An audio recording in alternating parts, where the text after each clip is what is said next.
Hello again everyone, Truck CB Sales here with a tune-up and performance report for Heath in Kentucky on the RCI-2970N4. Heath, we got you all fixed up here. Voltage regulator upgrade on this one.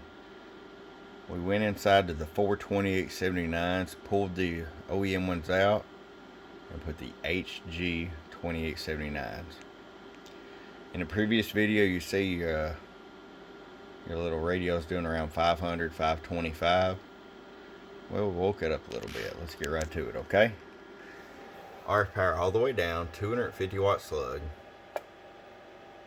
About 20 watts all the way down. 150 all the way up. And I'm going to show you average power swing, okay? Roll. 250 in the corner. 1000 watt slug, let's show average here. Low.